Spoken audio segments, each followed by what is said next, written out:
Jadi aplikasi Zoom saya nggak bisa digunakan. Saya menggunakan rekam layar aja. Nah, kita lanjut. Yang pertama yaitu apa itu COVID.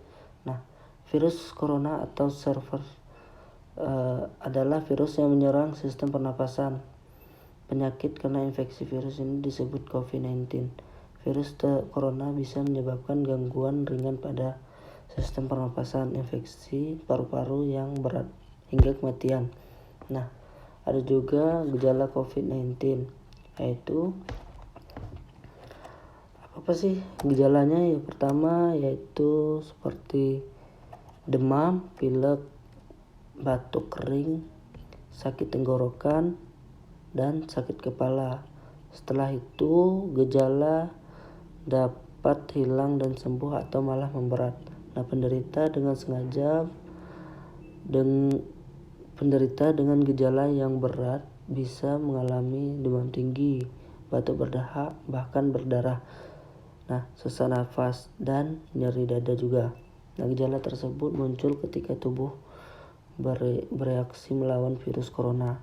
Nah, ada tiga secara umum, ada tiga, yaitu bisa menandakan seorang terinfeksi virus corona, yaitu demam atau suhu tubuh di atas 38 derajat, nah batuk kering, sesak nafas.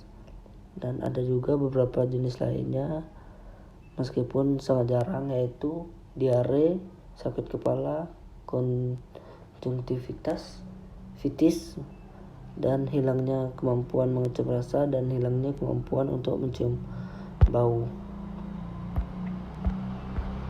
Nah, bagaimana sih cara proses penularannya?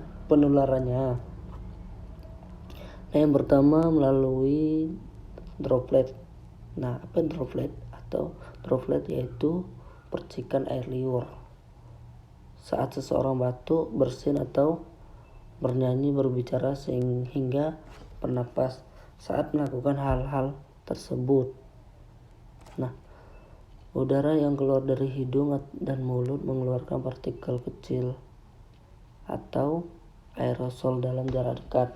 Nah, penyebaran virus corona melalui udara ada juga melalui udara. Nah, setelah mendapatkan kritikan dari ratusan ilmuwan terkait penyebaran virus corona ini yang melalui udara, akhirnya WHO pun mengakuinya. Nah, organisasi tersebut mengakui adanya bukti bahwa virus corona itu bisa menyebar melalui partikel-partikel kecil yang melayang di udara. Nah, yang ketiga yaitu melalui permukaan yang terkontaminasi, contohnya kayak bangku, tempat-tempat umum, atau dimanapun. Nah, cara penularan ini terjadi saat seseorang menyentuh permukaan yang mungkin telah terkontaminasi virus dari orang yang batuk atau bersin. Lalu virus itu pindah ke hidung, mulut, atau mata yang disentuh setelah menyentuh permukaan yang terkontaminasi tersebut. Nah, bagaimana sih penerapan protokol kesehatan yang baik dan benar untuk menghindari penyebaran virus COVID-19 ini? Yang pertama, mencuci tangan pakai sabun. Nah, kita itu harus mencuci tangan pakai sabun itu dengan rutin hingga bersih.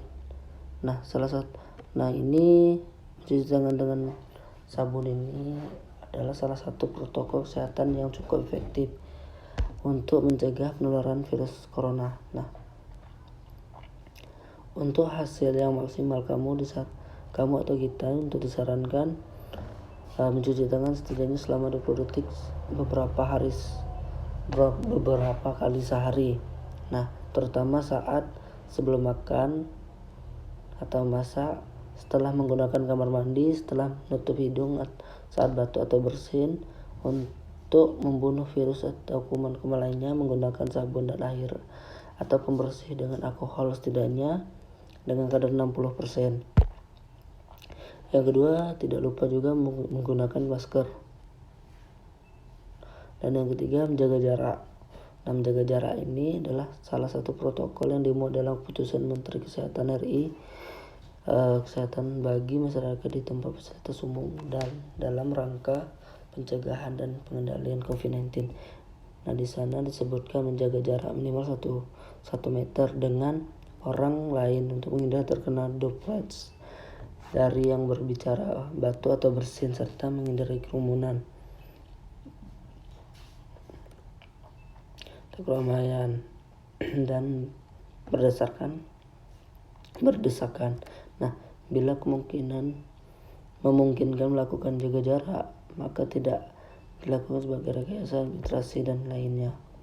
Nah, ada keempat, menjauhi kerumunan yang baru saja saya jelaskan, yaitu menjauhi kerumunan merupakan protokol kesehatan yang juga harus dilakukan. Nah, menurut Kementerian Kesehatan RI atau Kemenkes, masyarakat diminta untuk menjauhi kerumunan saat berada di luar rumah.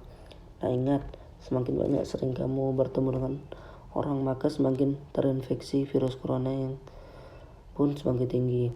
Nah, oleh sebab itu hindari tempat keramaian, terutama bila sedang sakit atau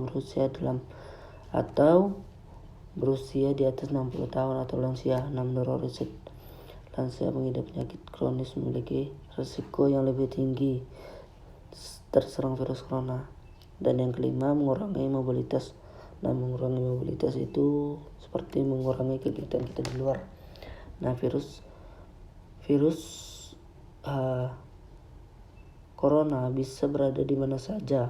Nah, terjadi semakin banyak dirimu menghabiskan waktu di luar rumah, maka semakin tinggi pula terpapar virus jahat ini. Nah, oleh karena itu, bila tidak ada keperluan atau yang mendesak, tetaplah berada di luar rumah.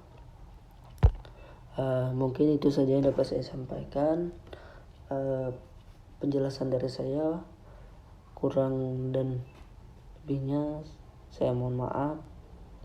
Wabillahi taufiq hidayah. Wassalamualaikum warahmatullahi wabarakatuh.